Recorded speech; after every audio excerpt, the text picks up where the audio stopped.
welcome to Unclouded Eye, the live edition. Yeah. I'm Ashley Brooks. And I'm Ty Gowan. And we are also in costume. Yeah, I guess I'm also Silco today from Yes. Netflix's Arcane. Oh, I have yet to see that, but now I want to watch it because of this. This looks great. It's worth it because I've never played the video game that it's based on. Yeah. But the show itself is like mastercraft. I think I recommend it to anybody. And this is like, I'm going to call it the anti-hero because he's not a villain. I understand him. Okay. Yeah, the motives are real. Yeah. All right. And I'm Emily from Corpse Bride, so I am a little bit blue today. A little blue. You look amazing, though. Thank you. Mm-hmm. Thank you. I feel like this hair is kind of working for me. It just like you can pull off corpse like no one's business. What a great compliment. Yeah, absolutely. Well, thank you all for joining us today. I'm excited to do a live forecast, live experiment. You were going to go with forecast. I went with experiment. It is an experiment also, and we're going to be joined later on by the wonderful magician Aiden Sinclair. Yes, we are so excited that Aiden agreed to be on this little podcast.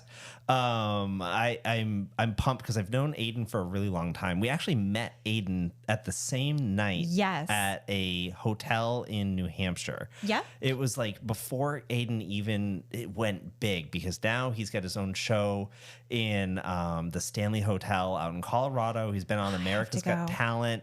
He's just like one of my favorite people that I know. He's so interesting and so cool. Talented. But it all started that night at the inn. I know. That was such a special night. Mm-hmm. And yeah, so we're going to be talking about magic. The theme of today's show is magic, illusions, and we will be going over...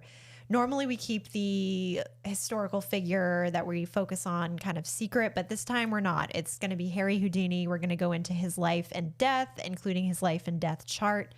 And then Aiden will be kind of teaching us some about magic and illusions. Yeah, I'd also like to call it out that you came up with this idea specifically for Houdini because his death date is relevant for our live cast this week. It is, yes. He actually passed away on Halloween of 1926. So I thought when you came to me with that idea, I thought it was a no-brainer that we go with that because also...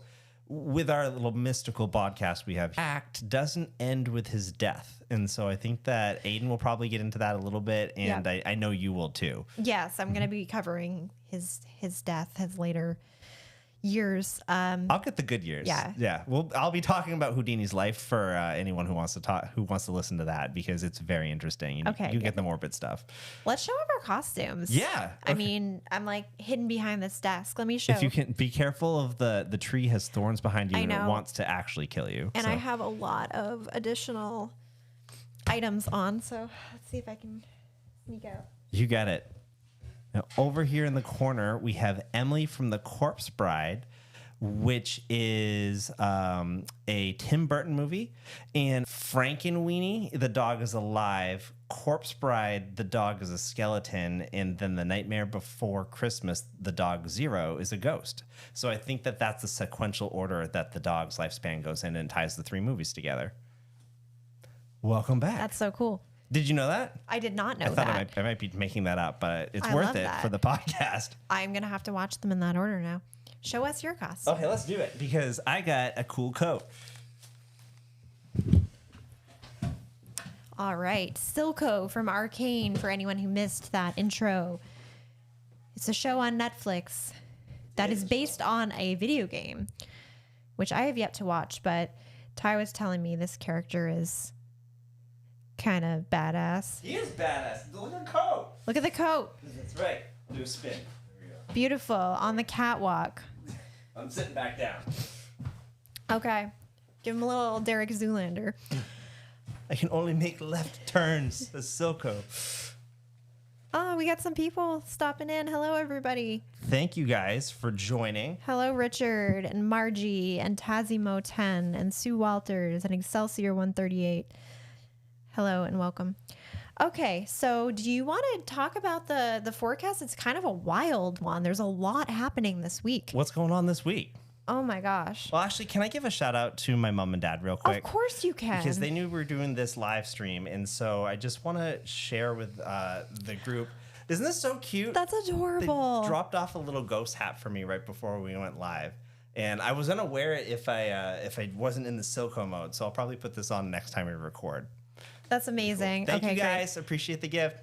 Thank you, Bruce and Mary, for supporting us. Okay.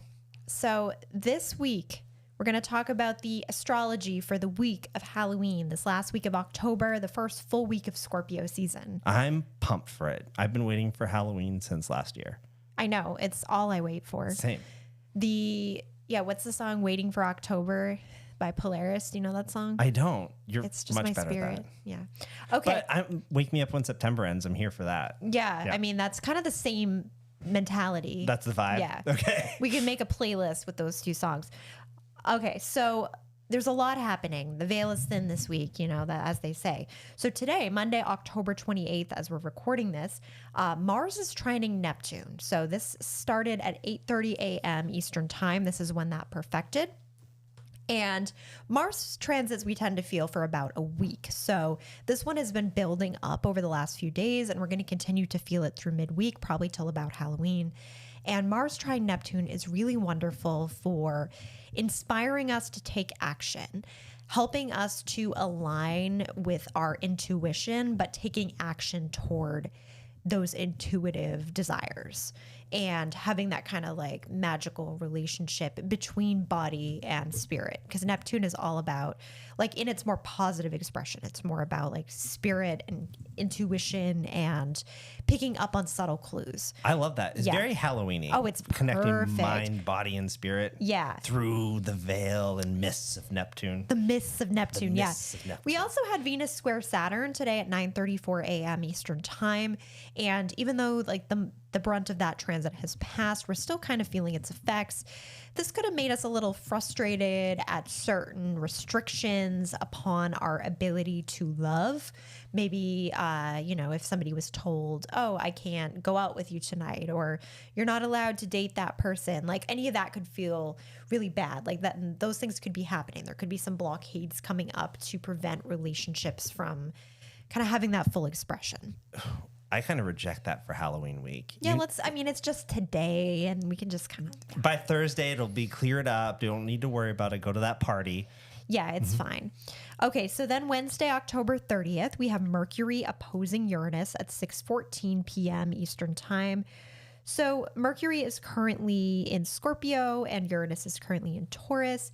And this is a transit that we're going to feel throughout the day on Wednesday. This can make us a little bit scatterbrained and unfocused, really like a lot of different ideas coming through the mind, wanting to talk a lot, probably just saying whatever's coming through with no filter. So what aspect is that? What planets are aspected making that happen? Mercury opposite Uranus. This is my everyday. Yes, it is. Literally. Absolutely. It's like Thai, but like Thai on caffeine. Yes, which was the last podcast record. We have it's coming a long out. episode coming out because I had a lot to say and it was caffeinated. Thai doesn't usually have caffeine. So when he does, he's Mercury opposite Uranus.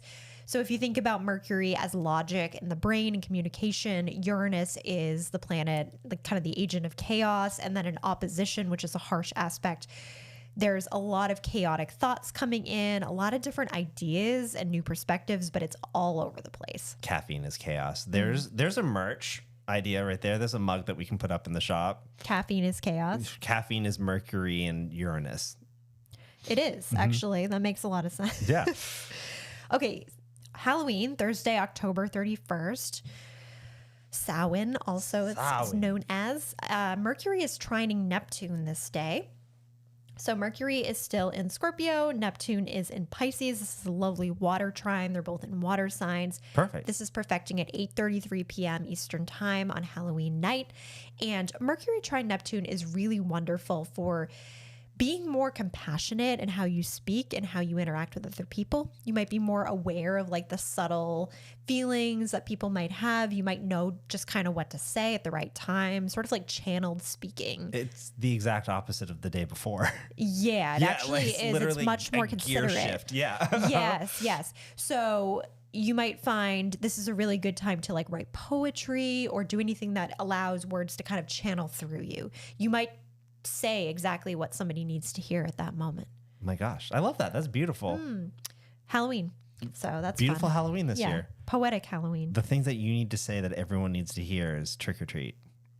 Momo's creeping into Yeah, frame. there's a Momo creeping in here. wild So Momo. Either you guys might get a view of Momo nesting for the evening, or he could unplug the entire podcast. There's really running the gamut right now with Momo. It's one or the other. Yep. So Friday, November 1st, we're starting off November with a bang. We've got the new moon in Scorpio happening at 8:47 a.m. Eastern time. And that new moon in Scorpio is happening at 9 degrees of the sign of Scorpio. So the sun and moon are conjuncting when there's a new moon. New moon in Scorpio is a very inward and introspective time. The new moons in general tend to be more introverted and inward. So with a new moon in Scorpio, there's a lot of like relying on your own intuition, trusting your gut feelings, and also diving deep into your emotions. Scorpio is very emotional, but it's very private. And the new moon is also very private. So you might be kind of processing things on your own on Friday, working through them. Or if you do want to talk about your feelings with somebody, make sure it's somebody you really trust and not like, it's probably not the best day to like tell everyone you work with like what's going on personally. Okay. And is that emphasized for Scorpios? I think so. Scorpio is all about trust. They tend to be very protective of their emotions. You know, Scorpios out there, feel free to chime in the chat if you want. But yeah, so I think Scorpios in general, they need to feel like they have trust to be able to open up. And then they kind of are able to like let people into the inner circle, like layer by layer as that trust is built. I'm stuck on my wig. It's okay. You're doing great. You're focusing through it. My wig. Okay. I think Sue Walters is claiming Scorpio pride in the chat right now. Are there any other Scorpios in there? Just let us show yourselves in the chat. We'd love to give you a shout out because we're coming into your season. Yep. There are... I know Margie's one. Margie is here in the chat, and Margie is a great Scorpio. That Margie's how I rate all Scorpios off of the Margie meter. Yes, the Margie meter. Okay.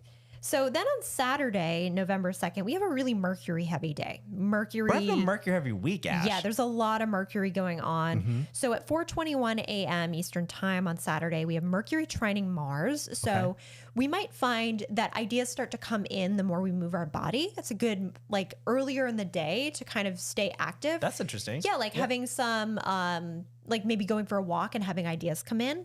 Mercury being the mind, Mars being the body. There's like a positive connection between the two. Okay. So the more you can get in touch with your body and the more like you're able to maybe communicate or to figure out, kind of find clarity. A little later in the day at 11:03 a.m. Eastern time, Mercury is sextile Pluto, which can allow for really good focus. It can help you to be more detail oriented in your writing or your thinking and communicating. Like you might be able to kind of say exactly what you need to say to somebody, have there be like a little bit more laser focus. And then at 3:17 p.m. Eastern time, Mercury is moving into Sagittarius. And Mercury in Sagittarius will be interesting because Mercury will go retrograde here, but not until the end of November. So we're going to be in Sagittarius Mercury for a while, but that's because of that retrograde. But we'll talk about that later as we get a little closer.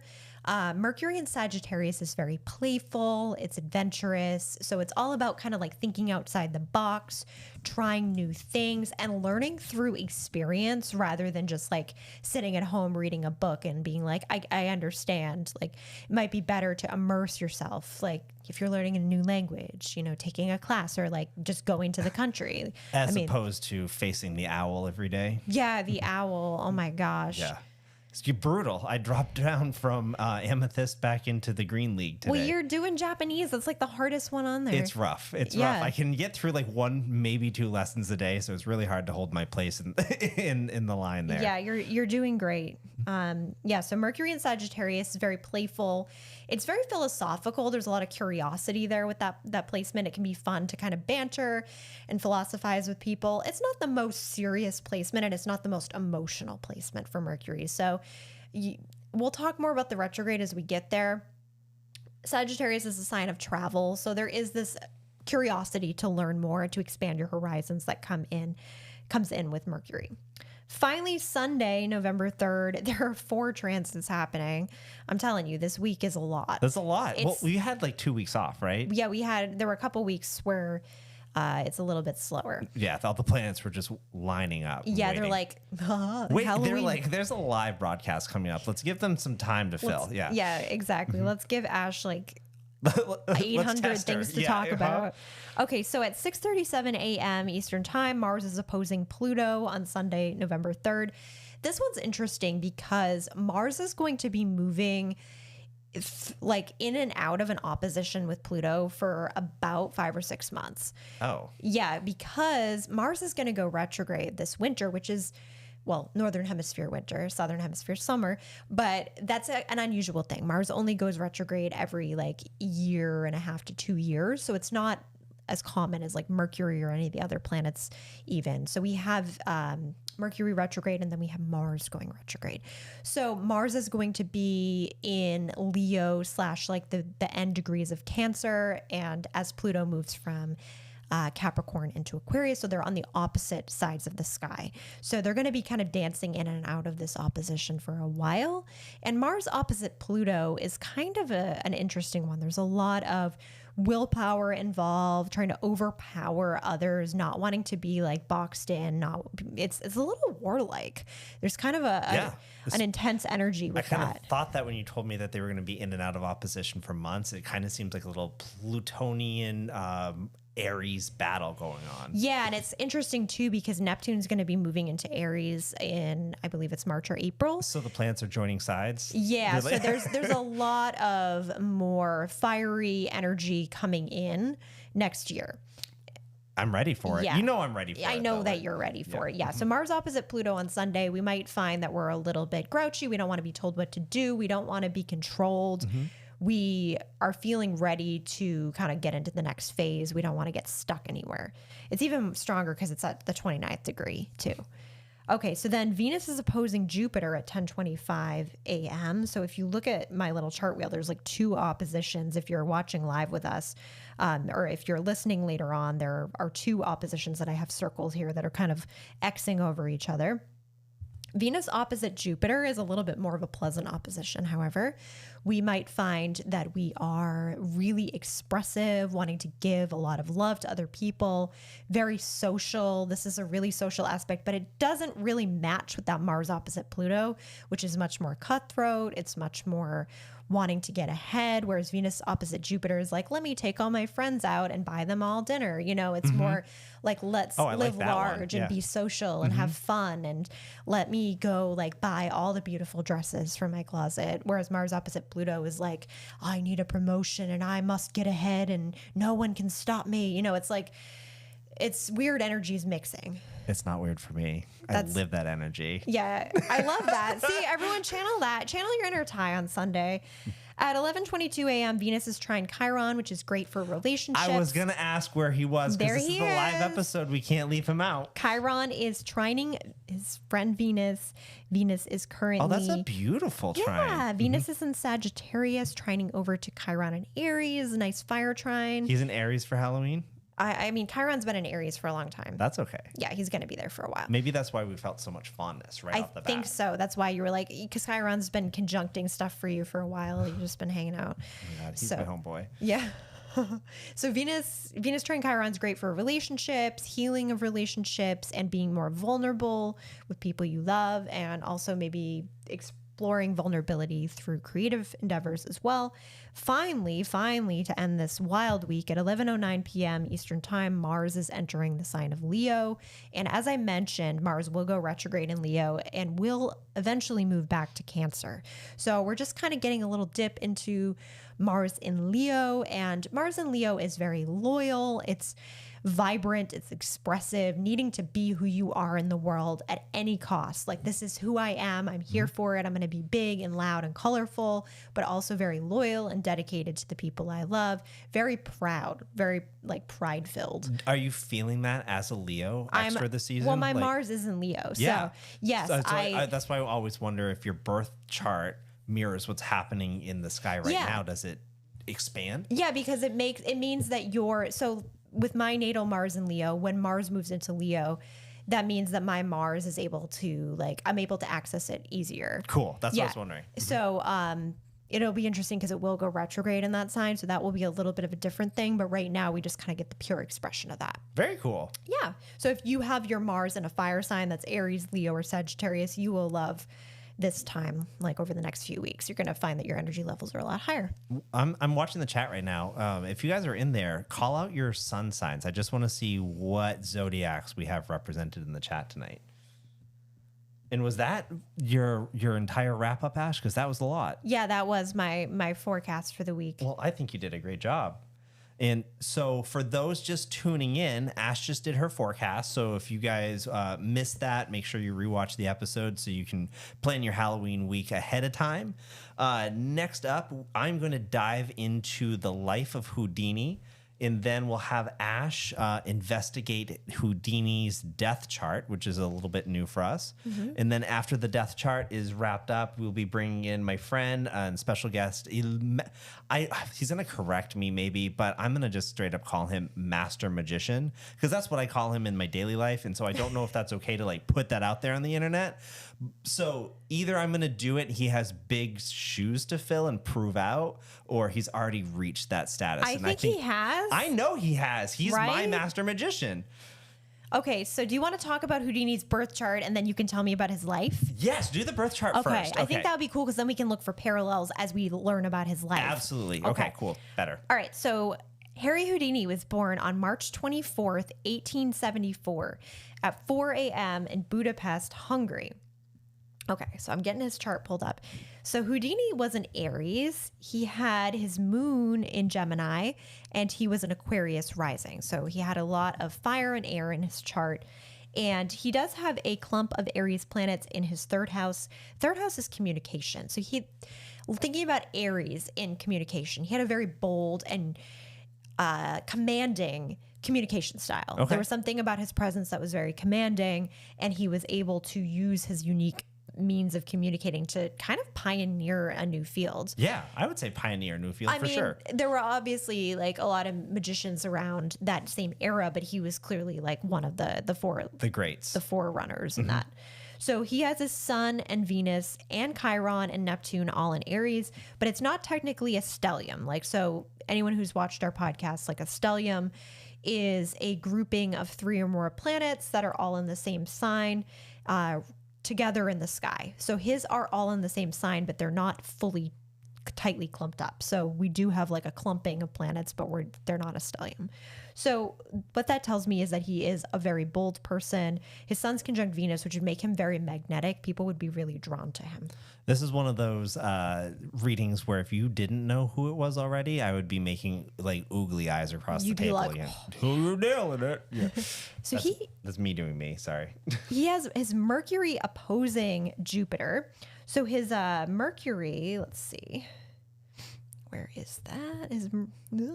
His Mercury is in Pisces, and it's opposing Jupiter in Virgo. So this would mean that he does he's very bold. He talks in a way that's very expressive and dramatic. And with Mercury in Pisces, there's something very kind of out there about how he would communicate. It's something very ethereal, but at the same time, there's also a lot of logic in his chart, which is so interesting. Well, that brings to mind too, his career path was illusions, but he hated grifters. Yes.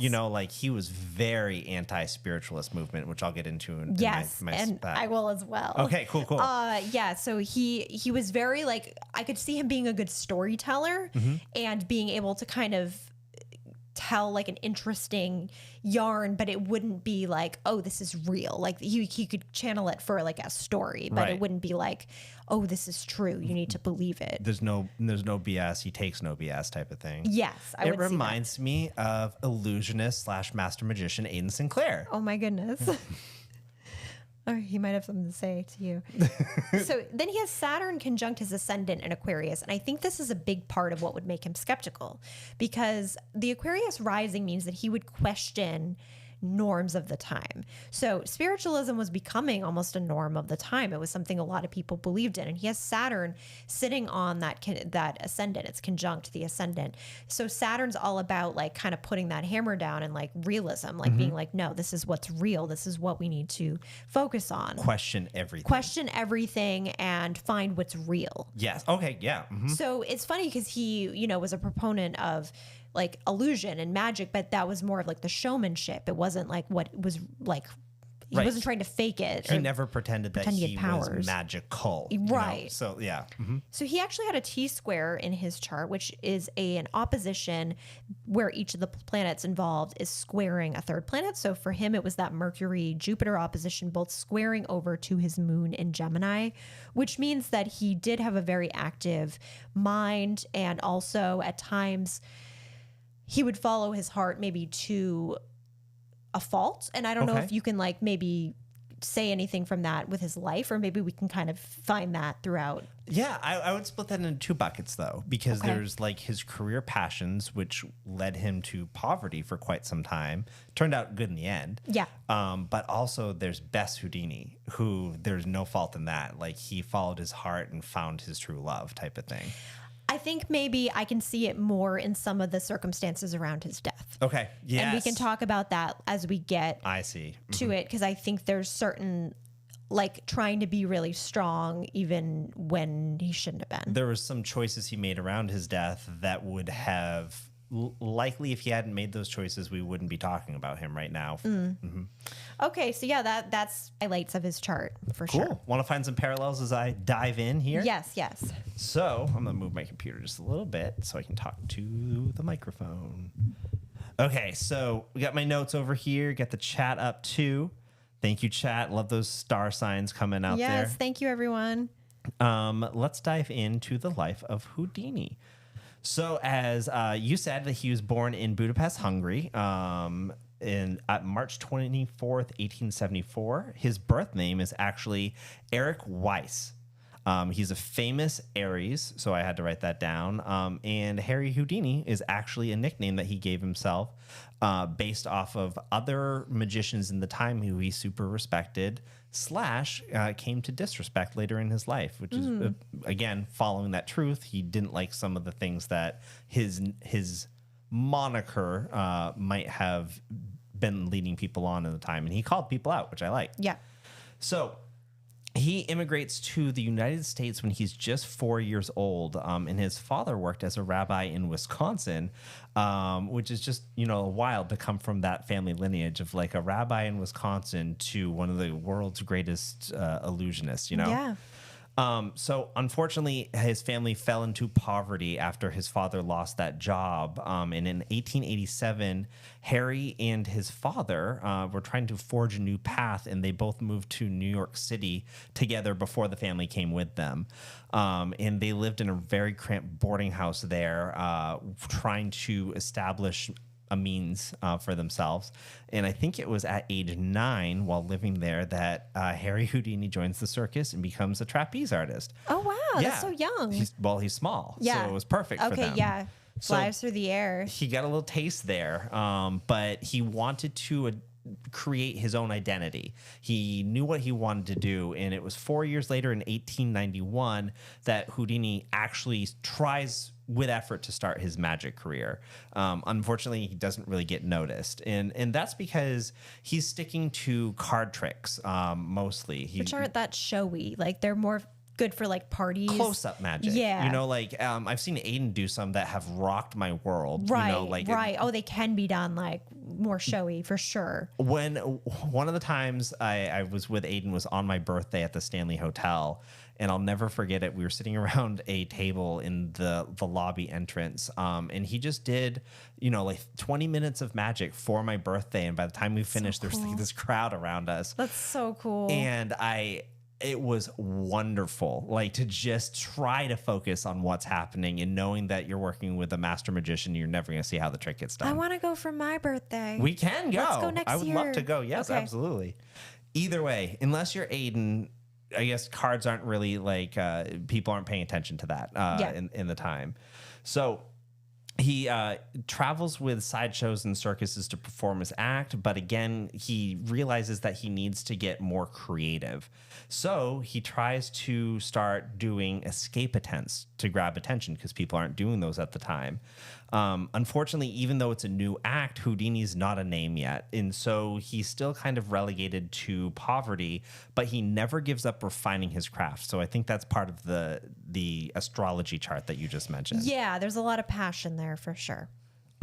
During this period in his life, though full of passion, he's still scrapping for jobs and he's having to continually reinvent himself to see what works, what's landing, what can he do, and how can he push the boundaries there. And that's when he meets the love of his life, and her name is Bess Houdini.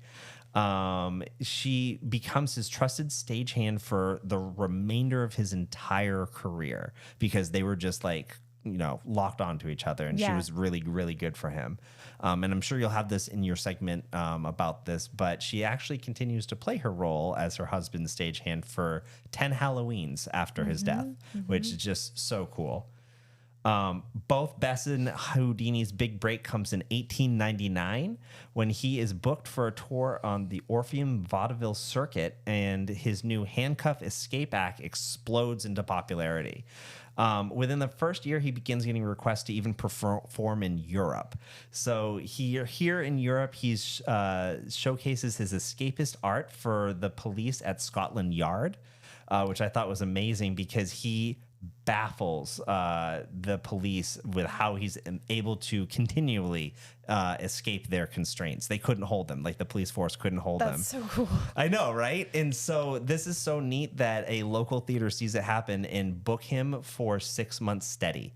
And so it's just crazy. I found this stat online that he had been living in poverty just a year beforehand, and now he is suddenly making the equivalent of what to us would be $11,000 a month in just a year, because that's a crazy amount of money. And he's now gaining worldwide popularity.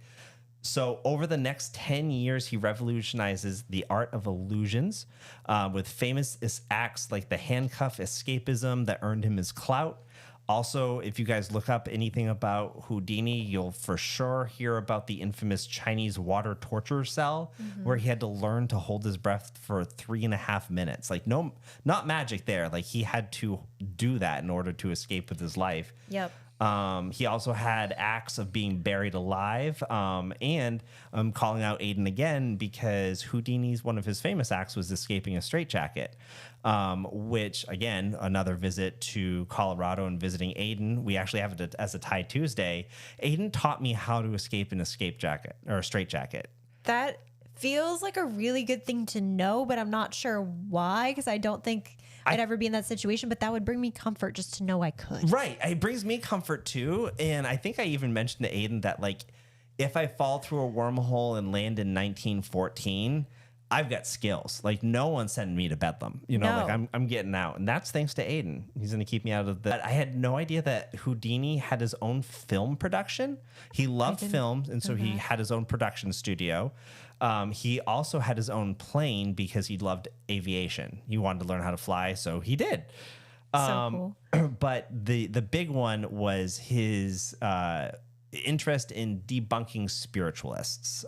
He wanted to kind of set up almost like a challenge for himself, but also viewed it as a way to protect the bereaved from people who were looking to take advantage of them, especially in a time that was so intensely spiritual as that era, Yes. So I think that it was his trainings with illusions that really helped him to do that, because he was able to spot cold reads and phony psychics, and then really drove his urge to expose them. And because he did that, he really kind of offended a lot of people. He went after the Fox sisters, which were super popular at the time. Now we see that, he rightfully did that.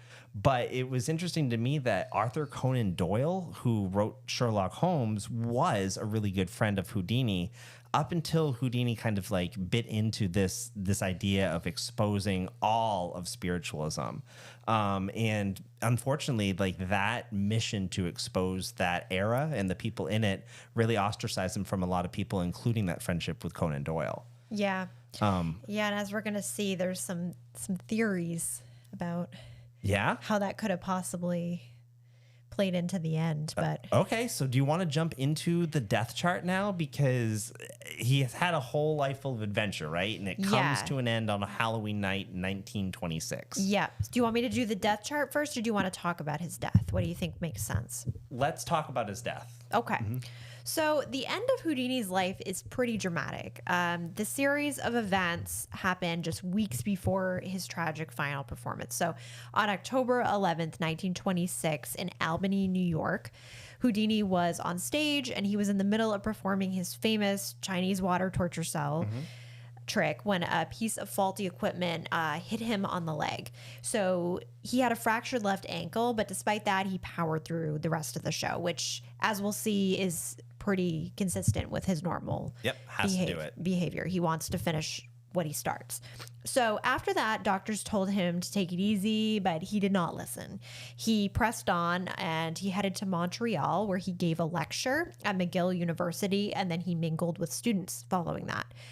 A couple nights later, he was in Montreal for a couple days. So on the night of October 22nd, he invited some of the students back to his dressing room at the Princess Theater to kind of just chat and talk more about magic. Would have loved that opportunity. Yes. Unfortunately, I don't think any of us would do what the students did, right? No. So one curious student, I guess we could say he was curious, J. Gordon Whitehead, wanted to test Houdini's claim that he could take hard punches to his stomach. So Houdini assured him that those rumors were true, like he could. And before he knew it, Whitehead unleashed like 4 or 5 like really solid punches without giving Houdini a moment to brace himself, which he needs to prepare for that trick. All magicians need to. Yeah. So he was reclining on the couch when this happened to him. He was just kind of like lounging on the sofa in the dressing room when this kid just was like, "Is this true?" He's like, "Yep." Bang, bang, bang, bang. Okay. And Can then you imagine punching a celebrity while they're just like hanging it's so out? intense. Like, yeah, like, okay. Yeah, thanks. I can do that, but I'm also not going to. And so he looked like he was in pain, like he was noticeably in pain, but he, held it together as he's known to do.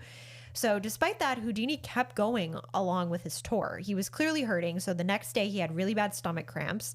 And the next evening he got on a night train to Detroit, which is where his next show was going to be. By then, he was drenched in cold sweat. He was battling really bad abdominal pain at that point, and his fever was 104. God.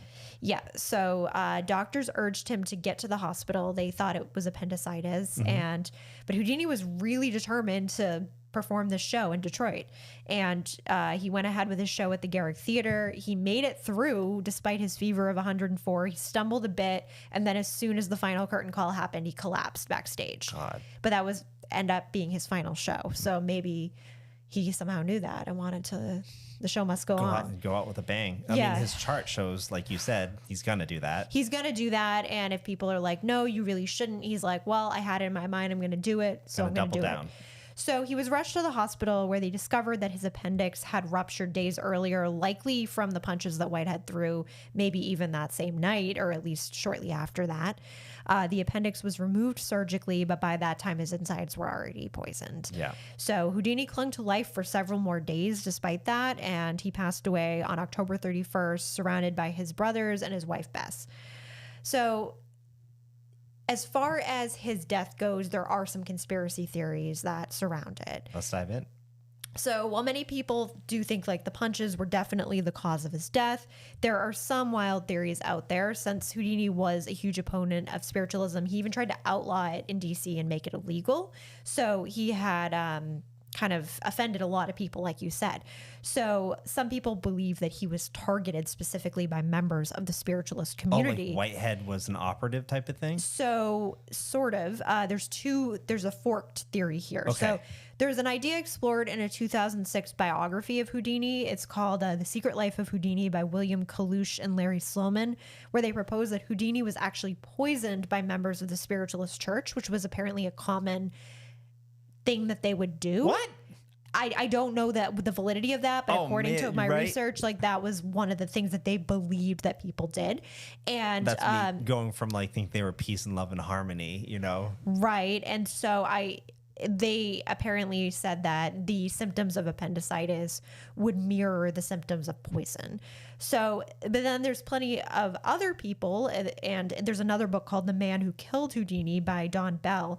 And that book proposes a theory that Whitehead might have been in cahoots with the spiritualist and sent in there to take him out. So, but honestly, most of these theories are seen as speculation. Like, there's not really any validity to them that we know of. It seems like it was just like a dumb prank that went wrong.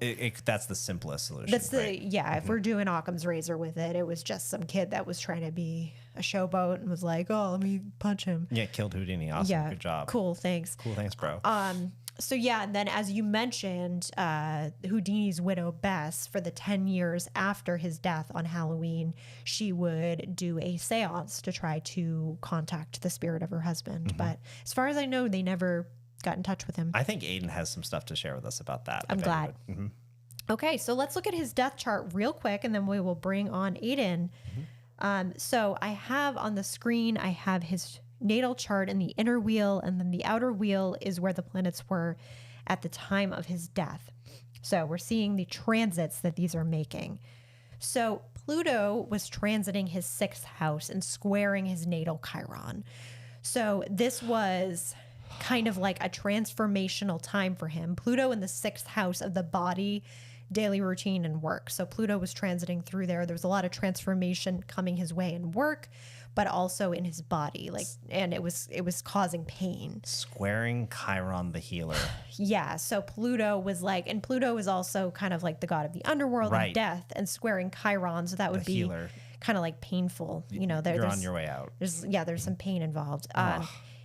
Uranus was transiting in conjunct his natal Mercury, and it was opposing his Jupiter and squaring natal Moon, which suggests that there's like an accidental quality to it.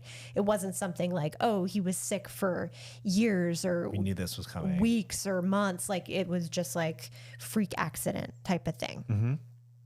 Venus was opposing his natal Mars, which to me suggests I don't know, I'm kind of like feeling maybe the energy of his wife being near him and the pain of that, like just kind of the separation of the two of them, that being a really painful thing. But also the sun squaring his natal Uranus and Saturn, kind of doubling down on his stubbornness about the whole thing. Because the thing is, if he had gone to the doctor the night that it happened, his life would have been saved. It's appendicitis. They could do that back then. They could, and they knew it was appendicitis. The next day they knew it was appendicitis. So there was stubbornness at play, and no one's necessarily to blame, but it's just that's. Well, there's one person, Whitehead.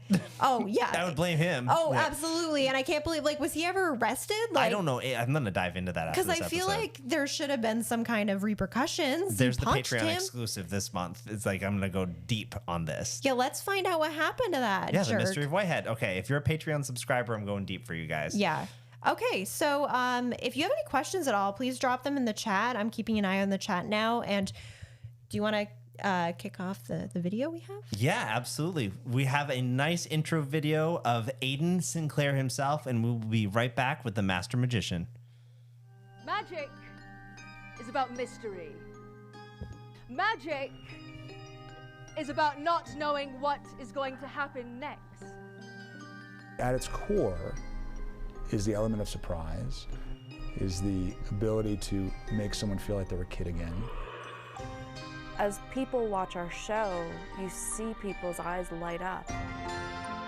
And I feel that same way when I watch other people perform magic too. I think it's one of the oldest, greatest art forms that humans have ever created. 28 years later, I can tell you now from the bottom of my heart, now I know that magic is real, even the fake kind.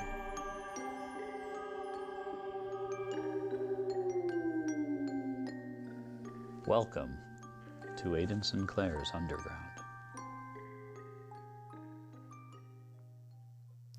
Well, hello, Aiden. How are you doing, my friend? Hey there, guys. God, I love your Underground. Thank you for inviting me out there as often as you have to see it. You are always welcome, my friends, both of you guys, anytime. So thank you. Sounds like a good plan. You need to bring Ash out for her birthday. I would love to. I would love that. That'd be great. Next summer, we're coming out. Mm-hmm. Aiden, can you please tell our listeners just a brief intro of who you are? Well, I'm the resident apparitionist and magician at the Stanley Hotel, and we also produce shows on the historic Queen Mary in California. So we specialize in what we've come to call theatrical magic. So they're kind of shows that are narrative in form, and then the magic kind of emphasizes the stories that are told within the show. And we started off about a decade ago doing the shows at the Stanley as kind of moving from room to room, whatever event space was available, we'd put a show in. And over time, that grew to the owner of the hotel realizing that we needed a permanent home and building us a theater that we opened about 4 years ago. So our theater is called The Underground, and about 6 months out of the year, I perform there full time. And then during the summertime, because the hotel is so busy, we're able to operate 7 days a week, and we bring in some of the best theatrical magicians in the world over the summer. Really cool. We kind of share the stage with them. So they'll do some shows, I'll do some shows. So it's a lot of fun.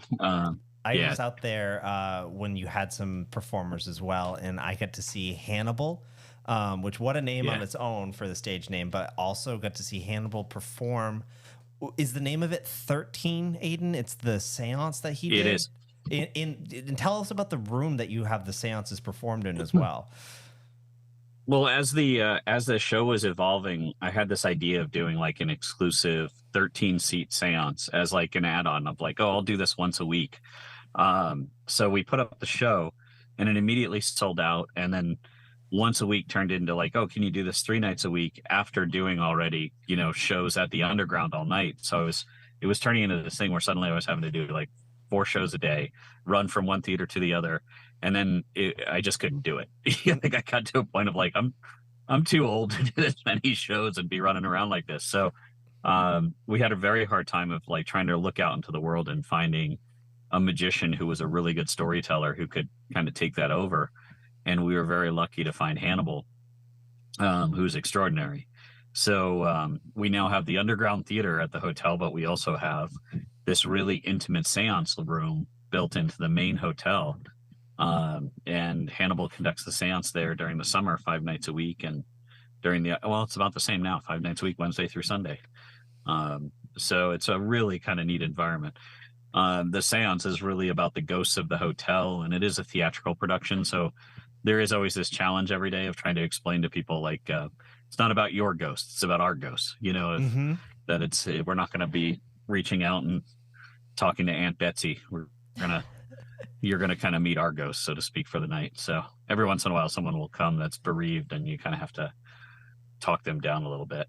That's a challenge too, Aiden, especially in the macabre nature of your performance. And I know you touched on it a little bit earlier, but I'd love for you to expand a little bit about your magic and what you do and why the storytelling is so important. And while you tell us that, can you share maybe like 2 or 3 of your favorite aspects of what you've been able to do out there? I know leaving flowers for what's her name, Miss Stanley you know who I'm talking about, right?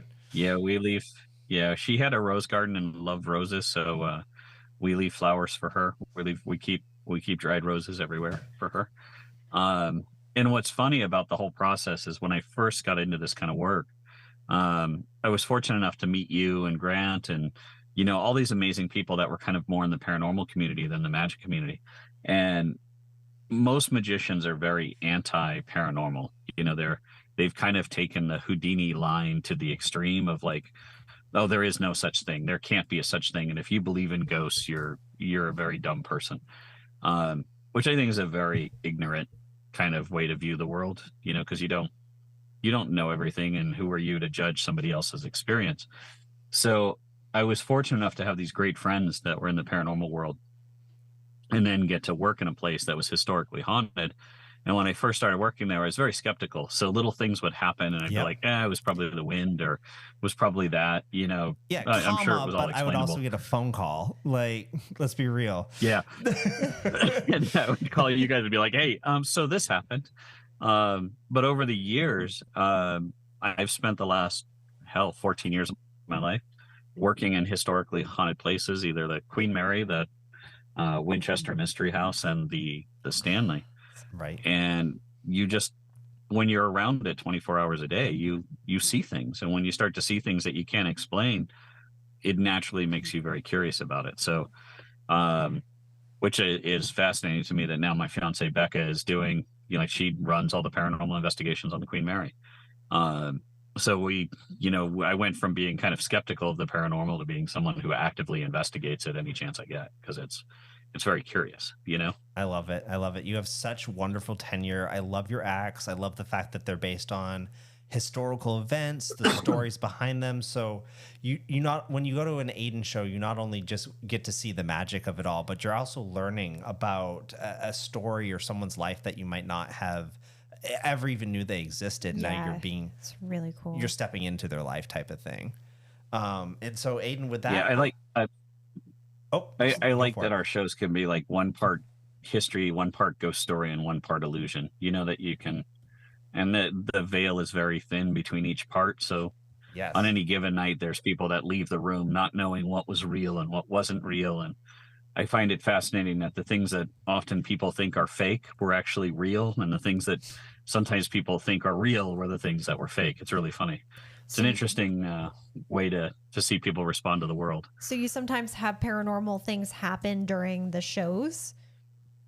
Every night. Wow. Yeah. Every night. For the last probably 8 years, I've incorporated tarot. Like I very rarely use regular playing cards anymore, because the tarot is just much more fascinating.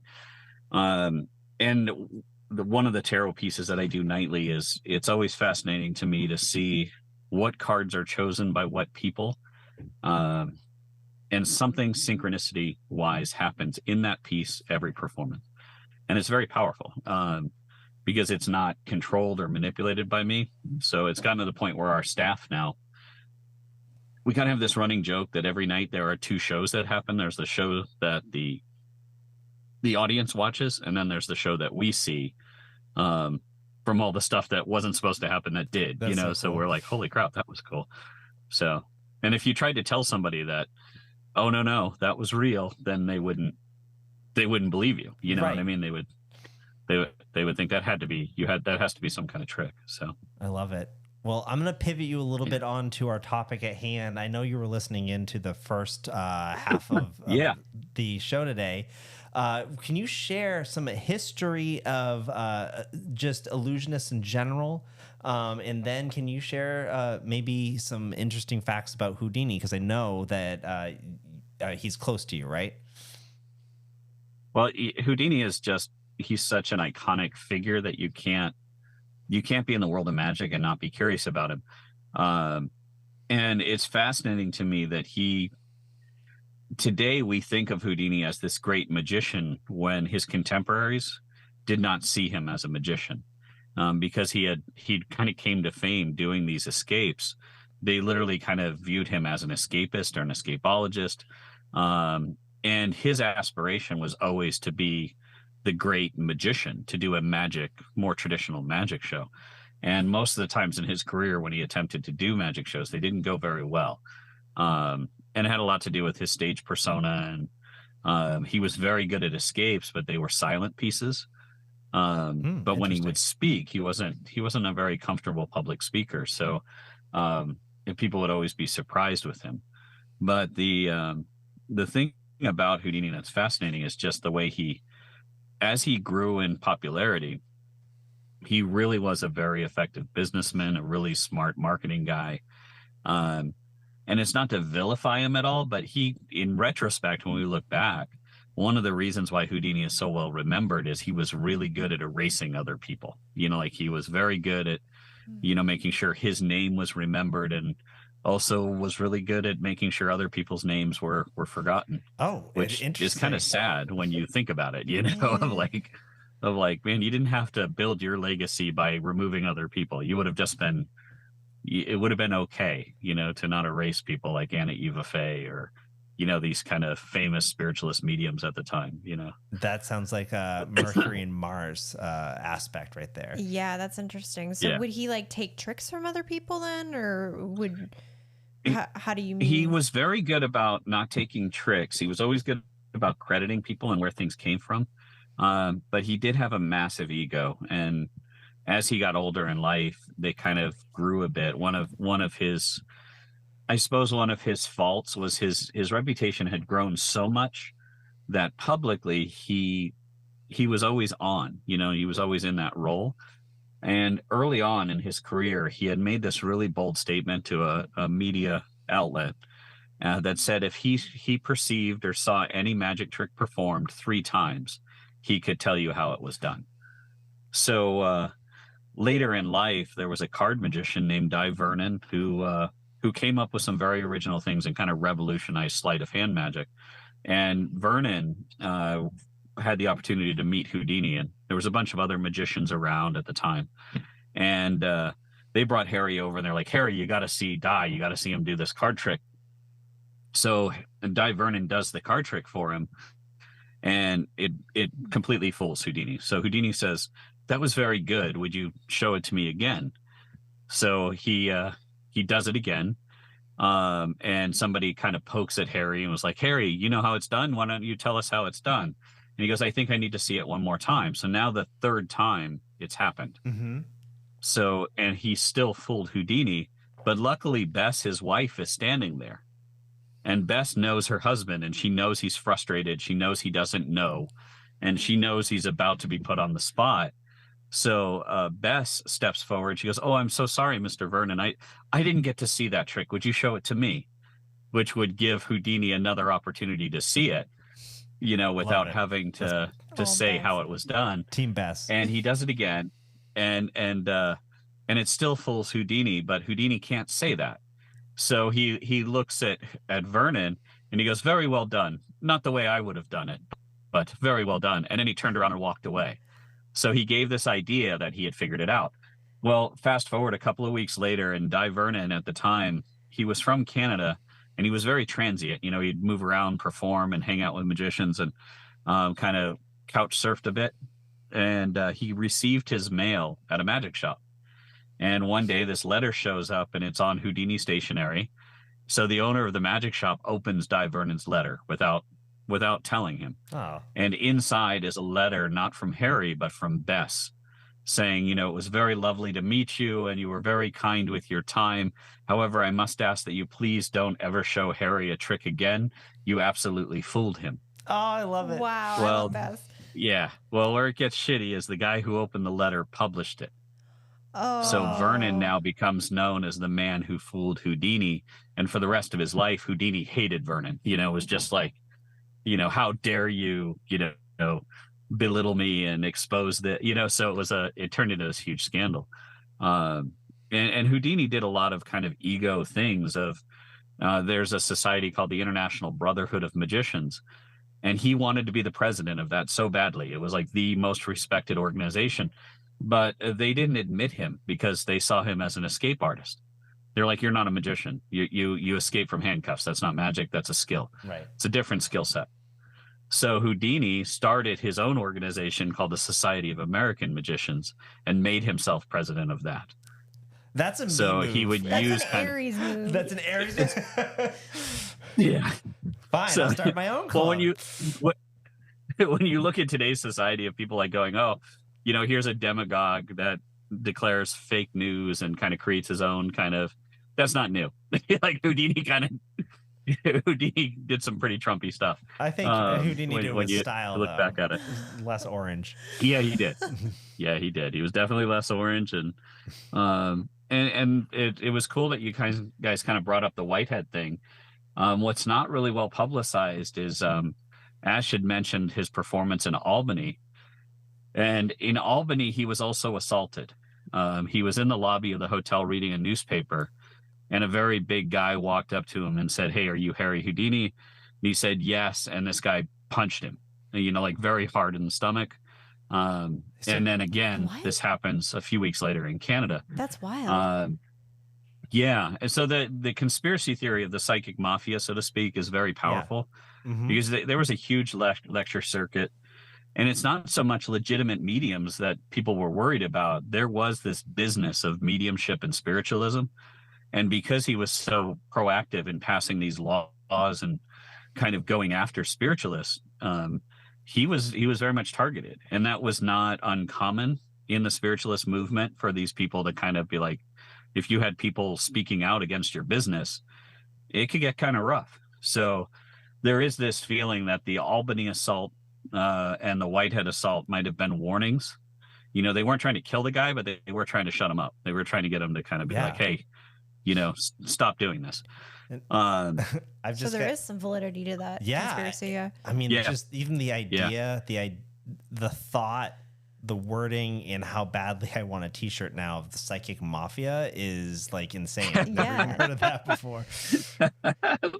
Well, it's still, this is a running joke as well in the magic world, though, is that you know, that this is a thing of, if you ever go to Manhattan or Boston or LA, you know, you will see hundreds of storefronts that are like tarot reading, psychic reading, right? You know, you've seen them. You've been in cities and you've seen the eye in the window, and people, you know, take it for granted. You're like, oh, I could go get my fortune told. But think of the number of those places, and then think of how much it costs for retail space in Midtown Manhattan. Yeah, for sure. And do you really think somebody can afford that doing a tarot reading once a day? I just thought you know that what I since mean? they Like, were psychic, they knew what was coming and they could get the good interest rates. I know some of those people like $10 palm readings. Yeah, that's not paying the bills. Yeah, that's true. I've not a thought I would have had before tonight, Aiden. Thank you. Front. It's a psychic front. So it's a psychic front. So there is this thing called the psychic mafia, that there is a belief that is, you know, it's a very easy way to launder money that is bought and sold. It's just a service that is provided. That is a so short you're able to go like, right there. Yeah, right. Yeah, so cool. That's kind of trippy. I got one Not more saying thing that's true. One more thing before we let you go here, man, is I got to hear your perspective about Houdini's death and what was done after, more specifically. We talked when I asked you to come on. Yeah, I told you about this on the phone. Yes, I want to hear more. So there's a couple of things with Houdini's death that's really kind of sad and tragic and also interesting on the supernatural side. The sad part is when he was diagnosed with appendicitis, one of the things that caused his death was the doctor in Detroit was like, we need to do surgery right now and remove your appendix. And Houdini refused initially. Right. He wanted his own surgeon, his own doctor to do the surgery. Because, you know, this was, you know, the early 1900s and surgery then was not what it is today. And a lot of people died still from sepsis and from infection. So Houdini wasn't really trusting of just some random doctor. He wanted his doctor to do the work, but there's no planes. So his doctor had to get on a train from New York and then come to Detroit. So by the time the doctor that did the surgery actually got there, he was septic. Yep. It was too late. Had he let the first doctor just do it, he probably would have lived. But so his own kind of, you know, personality got in the way of his life in that way. Yeah. Ash read that in the star chart. Yeah. Yeah. And then after he passed away, my friend. So you can, tell me. So you can see those kind of Mars features. Yeah, sure. Yeah, a lot of Mars. But then after he passes, so the story is that on his deathbed, he and Bess exchanged a code, and he promised Bess that he would try to come back. And so every Halloween night, for 10 years, Bess would hold this seance to contact Houdini. Now, the curious thing about this is supposedly for the first 9 years that was done privately and never discussed. Nobody knew about it. Nobody knew about this compact. But on the 10-year anniversary, they had a big to-do. They had a radio show, and they had a public seance on the roof of the Knickerbocker Hotel in Hollywood, California, which is today a senior citizens home. Yeah, and it's a very haunted place. It's got crazy, creepy history. So they go up on the roof, and they hold the seance, and the man who conducts the seance is named Edward Saint. And if you Google Final Houdini Seance, you can actually hear. They audio recorded it. So on YouTube is the audio recording of the Final Houdini Seance. And it's really dramatic. You can hear this guy, Edward Saint, kind of calling upon the spirit of Houdini to give a sign. They had a bell sitting out, and they had some handcuffs that were sitting out. And they were like, if you're here, unlock the handcuffs or ring the bell, give a sign. And they do all of this and nothing happens. So they look at Bess and say, well, Miss Houdini, it's, what do you think? And she says, well, I have tried this for 10 years and I now do not believe that there is any supernatural forces and that Houdini cannot speak to me and he cannot come back. So I'm done, basically. And she ends the radio broadcast by saying, good night, Harry. And she is escorted off the roof of the hotel. The moment Bess leaves the roof of the hotel, though, it suddenly starts to rain. And the curious thing about it is, if you know California, it doesn't really rain in California. It's one of those things. But on Halloween night of 1931, it rains. But the only place that records any rain, the only place that there's any recorded downfall, is the roof of the Knickerbocker Hotel. Oh my God. So it was as if this cloud opened up and just rained on the seance. So fast forward another 20 years and they redo the Houdini seance on the roof of the Knickerbocker Hotel, and the same thing happened. It rained again. So that's one of those kind of curious, was that rain actually Harry going, hi guys, I'm here? Or took 10 years, but I figured something out. Yeah, maybe it was easier to make rain than to talk. Who knows? Yeah. Which also, that's a very Houdini thing to do, is to, if you're going to make an appearance, you got to be dramatic about it. I don't see Houdini ringing a little bell or unlocking some handcuffs. He spent those 10 years figuring out how to make it rain in one spot. I love it so much. That's so cool. But sadly, there's a lot of biography on Bess that nobody ever talks about. And then after Houdini's death, she went through some pretty hard times and did a bit of drinking. She got into a relationship with a spirit medium named Alex Ford. And Ford got her drunk one night and actually got the code from her of what Houdini would say. And then shortly thereafter, he held a public seance asking for Houdini to come through, and he revealed the secret code. Oh, no. Well, that sucks. I don't even want to know. And he got... Right. Yeah, he was pretty awful. That's awful. And he took a lot of credit for contacting Houdini later. And initially, Bess, because they were in a relationship, Bess couldn't remember ever telling him that because she was drunk and unconscious, basically, at the time. Ugh. So for Bess, she was fooled and deceived for a bit. And then later, it took friends of Houdini to kind of separate the two of them. And then they came back and recanted, that Bess had given him the information freely and that the guy wasn't legitimate. Good. At all. So he kind of faded into obscurity, but it's one of those things of, did Bess actively do these seances, or did she crawl into a bottle, and was the 10-year final seance, was it a money grab? Was it a, oh shit, we have to pay the bills. This is here's a media thing that we can do. Mm-hmm. Because by then, Edward Saint, the guy who hosts the seance, is involved with Bess at that point. Gotcha. So I'd love to do a deeper dive on Bess. Yeah, that sounds interesting. That'd be cool. Yeah.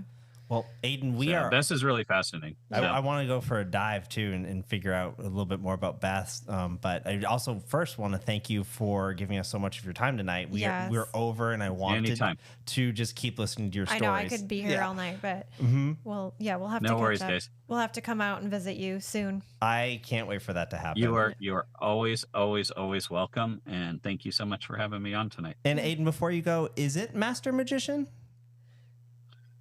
Yeah, technically. Oh, really? I mean, I've just been calling you that for a decade. Get that. Yeah. I think different magicians, there are some magicians who just throw that on their stuff for the sake of throwing it on their stuff. My rule, I think, is if you teach other people the craft, then I think that's a valid title, I suppose. Then Aiden has taught me 2 tricks so far. Oh my gosh. Oh, yeah. I'll take. And I've gotten to the point where we do produce and teach other things. So, but as long as the psychic mafia is concerned, Aiden is a master magician. Yes. Yeah. Mm-hmm. There you go. Well, And may nobody have encounters with the psychic mafia. I kind of want to. I want to go deep. This sounds awesome. So, Aiden, where can people find more about you if they're curious? Yeah. Well, if you're ever out in Colorado and want to come see a show, we are at the Stanley Hotel, and you can look up StanleyUnderground.com. That will show you our list of shows.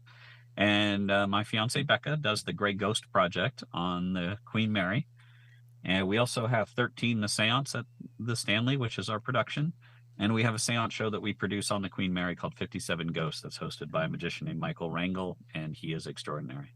You guys, so if you're into creepy, spooky stuff, come visit. Come say hi. Well outside of creepy, spooky season 2, Aiden is worth the trip to go see. It is. And if you're out in California, definitely check out the Queen Mary.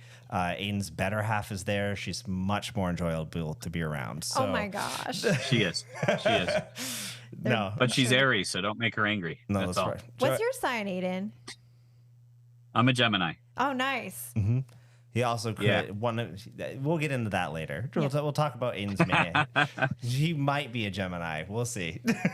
What does that mean? We'll talk off. So you guys be safe. I got to get going, and it was a pleasure to have you guys be on with you Aiden, guys. Thank you so much. This was awesome.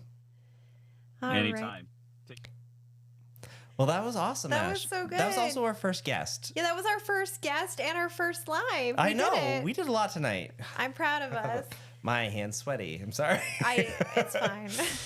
Well, thank you all for joining us. It was so great to be here live with you. And if you are watching the live, we're going to have the audio up tomorrow for the podcast. Yep. And this will be, if you caught us like the second half of this or whatever, you can watch the beginning. I think get your forecast, because there's a big forecast for Halloween week. We want to make sure you guys are ready for the best holiday of the season. Yes. Have a wonderful Halloween, everyone, and enjoy all of these Mercury transits this week. Yep, and stay spooky. Stay spooky. Bye, everyone. Happy Halloween. Bye. Unclouded Eye stars Ashley Brooks and Ty Gowan. Our special guest was Aiden Sinclair. Produced and directed by Nick Nordfors. Music by Ashley Jean Cecilia and Jay Caron. Our community manager is Erin Cross. Our art is by Dawn Aquarius. Unclouded Eye is presented by Haunt Me at Haunt Me Official on YouTube. Follow Unclouded Eye at Unclouded Eye on Instagram and TikTok, and Unclouded_Eye on Patreon. Thank you.